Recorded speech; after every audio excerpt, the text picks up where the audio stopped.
Hello friends, I am Dr. Salim. ഇംഗ്ലീഷിലെ PhD ഹോൾഡറാണ്. അതുപോലെ തന്നെ UGC നെറ്റ് JRF ക്വാളിഫൈ ചെയ്തിട്ടുള്ള ആളുമാണ്. For the last 10 years I have been running an institution in Trivandrum, Dr. Salim's Institute of English എന്ന് പറഞ്ഞുകൊണ്ട് UGC net JRFന് വേണ്ടി മാത്രം class നടത്തുന്ന ഒരു സ്ഥാപനമാണ്. ധാരാളം കുട്ടികൾ എൻ്റെ ഇൻസ്റ്റിറ്റ്യൂഷനിൽ നിന്നും നെറ്റും JRFും ക്വാളിഫൈ ചെയ്ത് പോയിട്ടുണ്ട്.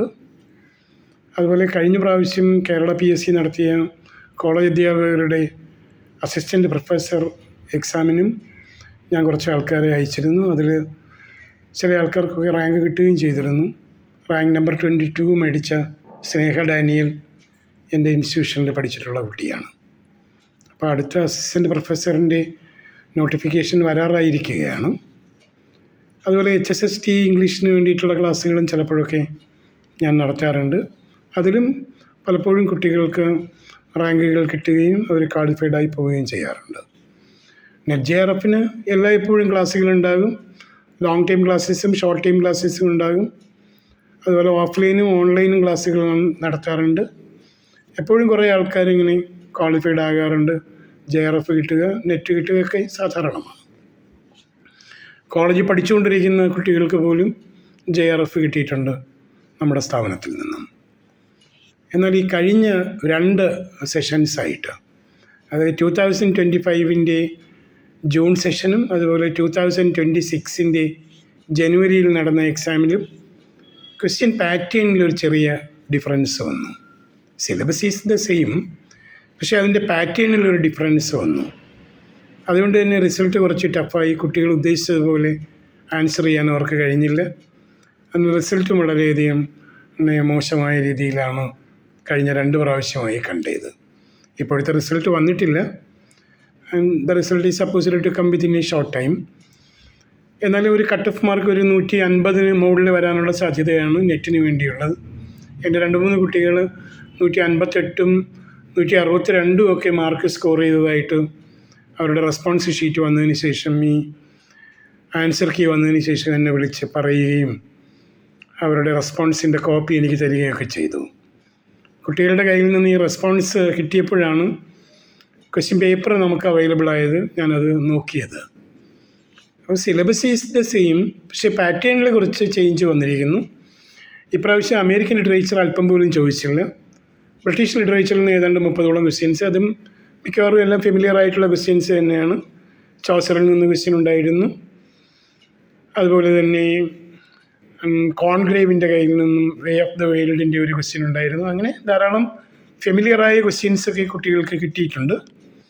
അതുപോലെ ഇന്ത്യൻ ലിറ്ററേച്ചറിൽ നിന്ന് ഏതാണ്ട് 10ഓളം ക്വസ്റ്റ്യൻസ് ചോദിച്ചു. പക്ഷേ ഇപ്രാവശ്യം കൂടുതൽ ക്വസ്റ്റ്യൻസ് ലിംഗ്വിസ്റ്റിക്സിൽ നിന്ന് കൂടി ചോദിച്ചു. സാധാരണ നമ്മൾ ലിംഗ്വിസ്റ്റിക്സ് അങ്ങനെ കാര്യമായി കവർ ചെയ്യാറില്ല. നമ്മൾ സാധാരണ നിലയ്ക്ക് പഠിപ്പിക്കുന്നത് ബ്രിട്ടീഷ് ലിറ്ററേച്ചറും പിന്നെ കമ്പൈൻഡ് ലിറ്ററേച്ചർ എന്ന നിലയ്ക്ക് അമേരിക്കനും ജർമ്മനും ഓസ്ട്രേലിയനും കനേഡിയനും ഇന്ത്യനും എല്ലാം കൂടി ചേർത്ത് പിന്നെ പ്രോസോഡിയും ക്രിറ്റിസിസവും ഒക്കെയാണ് സാധാരണ നിലയ്ക്ക് പഠിപ്പിച്ച് വിടാറുള്ളത്. ഇപ്പോഴും ക്രിറ്റിസിസത്തിനുള്ള കുറേ ക്വസ്റ്റ്യൻസ് ചോദിച്ചിട്ടുണ്ടായിരുന്നു. ആളുകൾക്ക് കിട്ടാൻ സാധ്യതയുള്ള സെക്ചറലിസവും പോസ്റ്റ് സെക്ചറലിസവും ഒക്കെയായി ബന്ധപ്പെട്ടിട്ടുള്ള ധാരാളം ക്വസ്റ്റ്യൻസ് ഉണ്ടായിരുന്നു. പിന്നെ അതുപോലെ കോംപ്രിഹെൻഷൻസൊക്കെ ആളുകൾക്ക് നന്നായി വായിക്കുകയാണെന്നുണ്ടെങ്കിൽ ആൻസർ ചെയ്യാൻ കഴിയുന്ന രീതിയിലുള്ള കോംപ്രിഹെൻഷൻസ് ആയിരുന്നു ഉണ്ടായിരുന്നത്. അതുപോലെ പേപ്പർ 1 അത്ര ഡിഫിക്കൽട്ട് അല്ലായിരുന്നു. പേപ്പർ 1 മിക്കവാറും ആളുകൾക്കെല്ലാം ഏതാണ്ട് ഒരു 35ഓളം ക്വസ്റ്റ്യൻസ്, ഒരു 70 മാർക്ക് സ്കോർ ചെയ്യാൻ കഴിയുന്ന രീതിയിൽ. ഇപ്പോൾ ഇംഗ്ലീഷിൻ്റെ പേപ്പറിനായിരുന്നു കുറച്ച് ഡിഫിക്കൽറ്റി ആളുകൾക്ക് തോന്നിയത്. പക്ഷേ എന്നാൽ പോലും അവർക്ക് ചെയ്യാൻ കഴിയുന്ന രീതിയിൽ തന്നെയായിരുന്നു എക്സാംസ് നടന്നത്. അപ്പോൾ ഇനിയിപ്പോൾ നമുക്ക് അടുത്തൊരു എക്സാം ഇനി വരാൻ പോകുന്നുണ്ട്. ജൂണിലെ എക്സാമാണ് ഇനി വരാൻ പോകുന്നത്. അതിനുള്ള പ്രിപ്പറേഷൻസ് തുടങ്ങിക്കഴിഞ്ഞു. ക്ലാസ്സുകളൊക്കെ ആരംഭിച്ചിട്ടുണ്ട്. അപ്പം നല്ലതുപോലെ ഒരു കോഴ്സ് കംപ്ലീറ്റ് ചെയ്യണം. ഇത് ആസ് എ ഹോൾ നമ്മളൊന്ന് നോക്കിയെങ്കിലേ പറ്റുള്ളൂ. ഈ BAയുടെയും MAയുടെയും ഇംഗ്ലീഷിൻ്റെ ഏരിയാസ് ആസ് എ ഹോൾ നമ്മൾ നോക്കണം. പിന്നെ UGCയുടെ ഒരു പ്രത്യേകത എന്ന് പറയുന്നത്, ഇപ്പോൾ കേരളയുടെ സിലബസ് മാത്രം ബേസ് ചെയ്തുള്ള ക്വസ്റ്റ്യൻസ് വരുന്നത്. ക്വസ്റ്റ്യൻസിന് എപ്പോഴും ഒരു ഓൾ ഇന്ത്യ പെർസ്പെക്റ്റീവ് ഉണ്ടാകും. അതുകൊണ്ട് തന്നെ ഇന്ത്യൻ യൂണിവേഴ്സിറ്റീസിൽ പൊതുവിൽ പഠിപ്പിക്കുന്ന ലിറ്ററേച്ചർ നമ്മൾ അറിഞ്ഞിരിക്കണം. അത് സാധാരണ നിലയ്ക്ക് UGC പഠിപ്പിക്കുന്ന എല്ലാ സ്ഥാപനങ്ങളിലും അങ്ങനെ തന്നെയാണ് പഠിപ്പിക്കുക. പക്ഷേ എന്നാൽ ഈ റിവേഴ്സ് ലേണിംഗ് ടെക്നീക്ക് എന്നൊക്കെ പറയുന്നത് ചുമ്മാതെയാണ്. അതൊന്നും നമ്മൾ ഒരിക്കലും സഹായിക്കത്തില്ല. എവിടെന്നെങ്കിലും എന്തെങ്കിലും പഠിക്കുക, അല്ലെങ്കിൽ റിവേഴ്സ് ലേണിംഗ് എന്ന നിലയ്ക്ക് ഇപ്പോൾ പോസ്റ്റ് മോഡേൺ ഏരിയയിൽ നിന്ന് പിറകിലോട്ട് പോകുക എന്ന് പറയുന്നത് ഫൗണ്ടേഷൻ ഇല്ലാതെ പഠിക്കുന്നത് പോലെയാകും. അതുപോലെ നേരത്തെ ഉണ്ടായിരുന്ന ക്വസ്റ്റ്യൻസ് വീണ്ടും വർക്കൗട്ട് ചെയ്യുന്നതും നമുക്കൊരിക്കലും ഹെൽപ്ഫുൾ ആകത്തില്ല. കാരണം ആ ക്വസ്റ്റ്യൻസ് ഒന്ന് റിപ്പീറ്റ് ചെയ്ത് സാധാരണ നിലയ്ക്ക് UGC ചോദിക്കാറില്ല. എൻ്റെ വളരെ ക്ലോസ് ആയ അനുഭവത്തിൽ നിന്നാണ് ഞാനിത് പറയുന്നത്. കഴിഞ്ഞ ഏതാണ്ട് ഒരു 20 കൊല്ലമായിട്ട് ഞാൻ UGCക്ക് വേണ്ടിയിട്ട് കുട്ടികളെ ട്രെയിൻ ചെയ്ത് അയക്കുന്നയാളാണ്. 10 കൊല്ലമായി ഡോക്ടർ സലിംസ് ഇൻസ്റ്റിറ്റ്യൂട്ട് ഓഫ് ഇംഗ്ലീഷ് എന്ന ഈ സ്ഥാപനവും ഞാൻ നടത്തുന്നുണ്ട്. അതുകൊണ്ട് എപ്പോഴും ഈ UGCക്ക് വേണ്ടിയുള്ള കുട്ടികളെ പ്രിപ്പയർ ചെയ്ത് അയക്കുന്ന ഒരാളാണ് ഞാൻ. അതുകൊണ്ട് I am very familiar with the subject. A to Z അതിൻ്റെ ഏരിയ മുഴുവനും അറിയാവുന്ന ഒരാളാണ് ഞാൻ. എപ്പോഴും വേണമെങ്കിലും കുട്ടികൾക്ക് പറഞ്ഞു കൊടുക്കാൻ കഴിയുന്ന രീതിയിൽ. മാത്രമല്ല, ഞങ്ങളിവിടെ 4 ബുക്സും കൂടി തയ്യാറാക്കിയിട്ടുണ്ട്. അത് മാർക്കറ്റിൽ കിട്ടുകയും ചെയ്യും. ബുക്ക് ഷോപ്സിലെല്ലാം അവൈലബിൾ ആണ്. ബുക്ക് 1 എന്ന് പറയുന്നത് ഓൾഡ് ഇംഗ്ലീഷിൽ സ്റ്റാർട്ട് ചെയ്തിട്ട് ഷേക്സ്പിയറിൻ്റെ പീരീഡ് വരെ, എലിസബത്തിയൻ വരെ വരുന്നതാണ്. ബുക്ക് 2 ജാക്കബിയനിൽ തുടങ്ങിയതിന് ശേഷം വിക്ടോറിയനിൽ അവസാനിക്കുന്ന, വിക്ടോറിയൻ പോയിട്രിയിൽ തീരുന്നതാണ്. 3ാമത്തെ പുസ്തകം എന്ന് പറഞ്ഞാൽ വിക്ടോറിയൻ നോവൽസിൽ തുടങ്ങിക്കൊണ്ട്, കാരണം വിക്ടോറിയനിലെ നോവൽസാണ് കൂടുതലുള്ളത്. ചാൾസ് ഡിക്കൻസ്, അതുപോലെ തന്നെ താക്കറെ, ബ്രൗണ്ടി സിസ്റ്റേഴ്സൊക്കെ വരുന്ന വിക്ടോറിയൻ നോവലിസ്റ്റുകളുടെ ഒരു ഏരിയ, അത് കുറച്ച് കൂടുതലായതുകൊണ്ട് 3ാമത്തെ പുസ്തകം സ്റ്റാർട്ട് ചെയ്യുന്നത് വിക്ടോറിയൻ നോവലിസ്റ്റിൽ തുടങ്ങിയിട്ട് പോസ്റ്റ് മോഡേൺ ഏരിയയിൽ T.S. Eliotൻ്റെ മോഡേൺ ഏജും ഒക്കെ വരുന്ന, അതുപോലെ തന്നെ ഡോറിസ് ലെസ്സിങ്, അതുപോലെ ഈ I.A. റിച്ചാർഡ്സ് അടക്കമുള്ള, M.H. എബ്രാംസ് അടക്കമുള്ള ക്രിറ്റിക്സിനെ എല്ലാം കൂടി ചേർത്തുകൊണ്ട്, പ്രോസോഡിയും അതുപോലെ ക്രിറ്റിസിസവും ന്യൂ ട്രെൻഡ്സ് ഇൻ ലിറ്ററേച്ചറും എല്ലാം കൂടി ചേർത്തുകൊണ്ടാണ് അതിൻ്റെ ഈ 3-4 പുസ്തകങ്ങൾ വരുന്നത്. 4ാമത്തെ പുസ്തകത്തിൽ അമേരിക്കൻ ലിറ്ററേച്ചറാണ് പ്രധാനമായിട്ടും. അത് കഴിഞ്ഞ് പിന്നെ ഇന്ത്യൻ ലിറ്ററേച്ചറും ജർമ്മനും ഓസ്ട്രേലിയനും ഒക്കെ ഉണ്ട് അതിനകത്ത്. പക്ഷേ കഴിഞ്ഞ പ്രാവശ്യം അമേരിക്കനിൽ നിന്നൊരു ക്വസ്റ്റ്യൻ പോലും ചോദിച്ചിട്ടുണ്ടായിരുന്നില്ല. എന്ന് പറഞ്ഞാൽ അമേരിക്കൻ പൂർണ്ണമായിട്ടും അടുത്ത എക്സാമിന് ഉപേക്ഷിക്കും എന്ന് നമുക്കൊരിക്കലും പറയാനും കഴിയില്ല. അടുത്ത പ്രാവശ്യം ചിലപ്പോൾ ചോദിക്കുന്ന 10 ക്വസ്റ്റ്യൻസ് അമേരിക്കനിൽ നിന്നായിരിക്കും. ചിലപ്പോൾ ഇന്ത്യനെ പൂർണ്ണമായിട്ട് ഒഴിവാക്കി എന്ന് വന്നേക്കാം. ബ്രിട്ടീഷ് ലിറ്ററേച്ചറിൽ ക്വസ്റ്റ്യൻസ് ചിലപ്പോൾ കൂടുതലുണ്ടായി എന്ന് വന്നേക്കാം. ഒന്നും നമുക്ക് നിശ്ചയിക്കാൻ കഴിയാത്ത രീതിയിലാണ് ക്വസ്റ്റ്യൻ പാറ്റേൺ എപ്പോഴും സംഭവിക്കുന്നത്.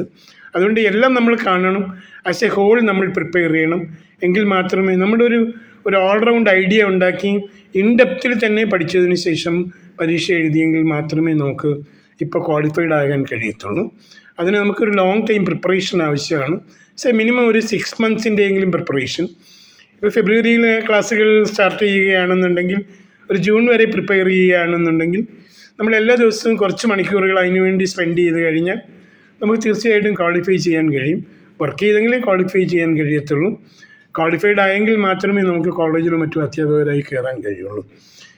ഒരു കരിയർ ഡെവലപ്മെൻറ്റിന് വേണ്ടിയാണ്.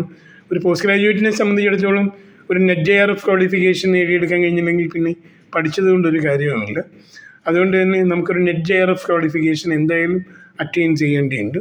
അതിനുവേണ്ടിയുള്ള പ്രിപ്പറേഷൻ എല്ലാവരും തുടങ്ങേണ്ടിയിരിക്കുന്ന സമയമാണ്. ഞാൻ എൻ്റെ ക്ലാസ്സുകൾ ഫെബ്രുവരി 1 ആരംഭിക്കുകയാണ്. ഫെബ്രുവരി 4 ഞാൻ ക്ലാസ് തുടങ്ങുന്നത്. അപ്പോൾ ചെറിയ ഫീസേ ഉള്ളൂ, വളരെ നോമിനലായിട്ടുള്ള ഫീസേ ഉള്ളൂ.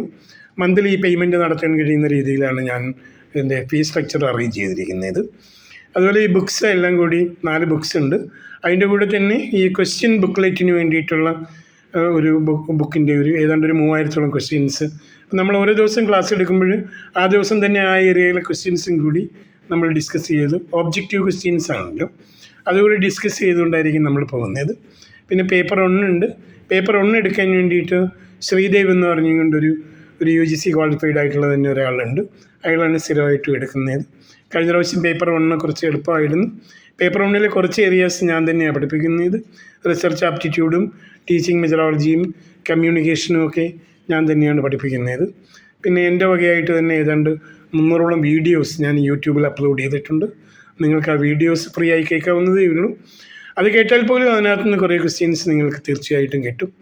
ഇപ്രാവശ്യം തന്നെ ചോദിച്ച ചോദ്യങ്ങളിൽ ഏതാണ്ട് 50-ഓളം ക്വസ്റ്റ്യൻസ്, മോർ ദാൻ 50% ക്വസ്റ്റ്യൻസ് എൻ്റെ തന്നെ ബുക്സിൽ നിന്ന് തന്നെയാണ് ചോദിച്ചത്. തീർച്ചയായിട്ടും എൻ്റെ ബുക്സ് വാങ്ങിക്കുന്നത് നിങ്ങൾക്ക് സഹായകമാകും. എൻ്റെ വീഡിയോസ് കേൾക്കുന്നതും സഹായകമാകും. ഒപ്പം തന്നെ at the same time you can come and attend the classes also. എല്ലാ ദിവസവും 10:30-ക്കാണ് ക്ലാസ്സുകൾ തുടങ്ങുന്നത്. എവരിഡേ ക്ലാസ്സസ് ആണ്. മൺഡേ ടു ഫ്രൈഡേ ക്ലാസ്സുകൾ ഉണ്ടാകും. രാവിലെ 10:30 ആരംഭിക്കും, 1:30 വരെ ക്ലാസ് ഉണ്ടാകും. കുറച്ച് കഴിയുമ്പോൾ 1 മാസം കഴിയുമ്പോഴേക്കും നമ്മളത് ഈവനിങ് വരെ അപ് ടു 3 o'clock വരെ പഠിപ്പിക്കുന്ന ക്ലാസ്സുകളാക്കി അതിനെ മാറ്റും. അപ്പോൾ ക്ലാസ്സുകളിലിരിക്കുന്നതും അതുപോലെ ബുക്സ് മേടിക്കുന്നതും വീഡിയോസ് കേൾക്കുന്നതും ഒക്കെ നിങ്ങൾക്ക് സഹായകമാകും. ആസ് എ ഹോൾ നിങ്ങൾക്ക് ലിറ്ററേച്ചറിനെ കുറിച്ചൊരു നല്ല ഐഡിയ, വസ്തുതയിൽ UGCക്ക് പഠിച്ചെങ്കിൽ മാത്രമേ നമുക്ക് ലിറ്ററേച്ചറിനെ കുറിച്ചൊരു പ്രോപ്പർ ഐഡിയ കിട്ടത്തുള്ളൂ. അത് കഴിയുമ്പോഴേക്കും നിങ്ങൾക്ക് നല്ല ടീച്ചേഴ്സായി കൂടി മാറാൻ കഴിയും. ലിറ്ററേച്ചറിൻ്റെ ഏത് ഏരിയയും ഓർമ്മിക്കാനും നമുക്കൊരു ക്ലാസ്സിൽ അത് പറഞ്ഞു കൊടുക്കാനും പഠിപ്പിക്കാനും കഴിയുന്ന രീതിയിലുള്ളൊരു ട്രെയിനിങ് ആയിരിക്കും നമ്മുടെ UGC ക്ലാസ്സിൽ നിങ്ങൾക്ക് കിട്ടുക. എല്ലാവരും ക്ലാസ്സുകളിൽ പങ്കെടുക്കണമെന്നാണ് എനിക്ക് നിങ്ങളോട് പറയാനുള്ളത്. You can contact me and call me at any time. എൻ്റെ വീഡിയോയിൽ ബാക്കിയുള്ള ഡീറ്റെയിൽസ് എല്ലാം ഉണ്ടാകും. എല്ലാവർക്കും എൻ്റെ ബെസ്റ്റ് വിഷസ് എന്ന് തന്നെ പറയാം. അടുത്ത എക്സാമിന് വേണ്ടി പ്രിപ്പയർ ചെയ്യുന്ന എല്ലാവർക്കും എൻ്റെ വിഷസ്. Thank you.